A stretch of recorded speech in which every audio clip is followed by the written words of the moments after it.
ಸದನ ಹೇಗೆ ನಡಿಬೇಕು ಅನ್ನೋದನ್ನ ಆಡಳಿತ ಪಕ್ಷದವರು ತೀರ್ಮಾನ ಮಾಡಬೇಕಾಗ್ತದೆ. ನಾನು ವಿರೋಧ ಪಕ್ಷದ ನಾಯಕರು ಸದನ ಪ್ರಾರಂಭ ಆಗುವ ಒಂದು ವಾರ ಮುಂಚಿತವಾಗಿ ಎಚ್ಚರಿಕೆನ ಕೊಟ್ಟಿದ್ದು ಸರ್ಕಾರಕ್ಕೆ. ಸದನ ಪ್ರಾರಂಭ ಆಗುವ ಮುಂಚಿತವಾಗಿನೇ ಭ್ರಷ್ಟ ಸಚಿವನನ್ನ ನಾಗೇಂದ್ರನನ್ನ ರಾಜೀನಾಮೆ ತೆಗೆದುಕೊಳ್ಳಿ, ಸದನದಲ್ಲಿ ನಾವು ಬರಗಾಲದ ಬಗ್ಗೆ ಚರ್ಚೆ ಮಾಡಬೇಕಾಗಿದೆ, ಸದನದಲ್ಲಿ ಕೆಪಿಎಸ್ಸಿ ಹಗರಣದ ಬಗ್ಗೆ ನಾವು ಚರ್ಚೆ ಮಾಡಬೇಕಾಗಿದೆ, ಸದನದಲ್ಲಿ ಬಿಡದಿ ಮತ್ತು ನೈಸ್ ಟೌನ್ಶಿಪ್ ಬಗ್ಗೆ ನಾವು ಚರ್ಚೆ ಮಾಡಬೇಕಾಗಿದೆ, ರಾಜ್ಯದ ಜ್ವಲಂತ ಸಮಸ್ಯೆಗಳ ಬಗ್ಗೆ ಉತ್ತರ ಕರ್ನಾಟಕದ ಬಗ್ಗೆನೂ ಕೂಡ ಚರ್ಚೆ ಮಾಡಬೇಕು ಅಂತ ಹೇಳಿ ಅದಕ್ಕೆ ರಾಜ್ಯ ಸರ್ಕಾರ ಅವಕಾಶನ ಮಾಡಿಕೊಡ್ಬೇಕು, ಭ್ರಷ್ಟ ಸಚಿವನನ್ನ ಕೈ ಬಿಡಬೇಕು ಅಂತ ಹೇಳಿದ್ರು ಕೂಡ ಇವತ್ತು ನಾಟಕ ಆಡ್ಕೊಂಡು ಇವತ್ತು ನಾಗೇಂದ್ರ ಅವ್ರಿಗೆ ಮತ್ತೊಂದು ಇಲಾಖೆ ನಮ್ಮನ್ನ ಕೊಟ್ಟಿದ್ದಾರೆ. ಮಾತೆತ್ತಿದ್ರೆ ಕಾಂಗ್ರೆಸ್ನವರು ಬಾಬಾ ಸಾಹೇಬ್ ಅಂಬೇಡ್ಕರ್ ಹೆಸರನ್ನ ಹೇಳ್ತಾರೆ. ಸಂವಿಧಾನದ ಪುಸ್ತಕವನ್ನ ರಾಹುಲ್ ಗಾಂಧಿ ಅವರು ಆಜಾಗಿ ಕೈಯಲ್ಲಿ ಹಿಡ್ಕೊಂಡು ದೇಶ ಸುತ್ತಾರೆ. ನಾನು ತಮ್ಮ ಮುಖೇನ ಕೇಳೋದಕ್ಕೆ ಇಚ್ಛೆ ಪಡ್ತೇನೆ ನಮ್ಮ ಮಾನ್ಯ ಮುಖ್ಯಮಂತ್ರಿಗಳಿಗೆ, ಎಲ್ಲೋಯ್ತು ನಿಮ್ಮ ದಲಿತರ ಕಾಳಜಿ? ದಲಿತರ ಹಣ ಲೂಟಿ ಮಾಡ್ಬೇಕಾದ್ರೆ ಎಲ್ಲೋಗಿತ್ತು ಕಾಳಜಿ ಇವತ್ತು ನಾಗೇಂದ್ರ ಅವರಿಗೆ?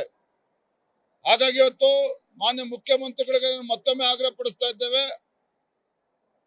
ಇಂಥ ಭ್ರಷ್ಟರನ್ನ ಸಚಿವ ಸಂಪುಟದಿಂದ ಕೈ ಬಿಡಬೇಕು. ನಮ್ಮ ಹೋರಾಟ ಇವತ್ತು ಸದನದ ಒಳಗಡೆ ಏನು ಹೋರಾಟ ಪ್ರಾರಂಭ ಆಗಿದೆ, ಸದನದ ಹೊರಗಡೆನೂ ಕೂಡ ನಮ್ಮ ಹೋರಾಟ ಮುಂದುವರಿತದೆ.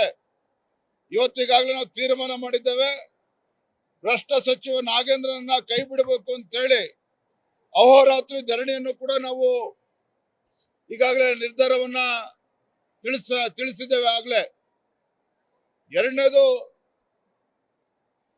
ಪಾರ್ಕ್ಗಳನ್ನ ಇವತ್ತು 5% ಅಷ್ಟು ಮಾರೋದಕ್ಕೆ ಅವಕಾಶ ಕೊಡ್ತಾ ಇರುವಂತದ್ದು ರಾಜ್ಯ ಸರ್ಕಾರದ ನಡವಳಿಕೆಯಿಂದ ಪದೇ ಪದೇ ಗೊತ್ತಾಗ್ತಾ ಇದೆ. ಇದು ರಾಜ್ಯ ಸರ್ಕಾರ ಏನಿದೆ ಇದು ರಿಯಲ್ ಎಸ್ಟೇಟ್ ಸರ್ಕಾರ. ರಿಯಲ್ ಎಸ್ಟೇಟ್ ದಂಧೆ ಮಾಡೋಕ್ಕೋಸ್ಕರ ಇವತ್ತು ಆಡಳಿತ ನಡೆಸ್ತಾ ಇದ್ದಾರೆ. ACC ಹೊಟ್ಟೆ ತುಂಬಿಸ್ಕೊಳ್ಳೋಕ್ಕೋಸ್ಕರ ಕರ್ನಾಟಕ ಅನ್ನೋದು ATM ಆಗಿ ಪರಿವರ್ತನೆ ಮಾಡೋದಕ್ಕೋಸ್ಕರ ಇವತ್ತು ಈ ರೀತಿ ತೀರ್ಮಾನಗಳನ್ನ ಮಾಡ್ತಾ ಇದ್ದಾರೆ.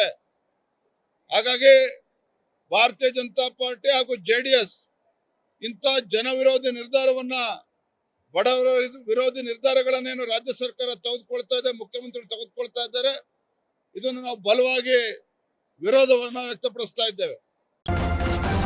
ನ್ಯೂಸ್ ಫಸ್ಟ್ ನಿರ್ಭೀತಿಯಿಂದ ನಿಮ್ಮ ಪರವಾಗಿ.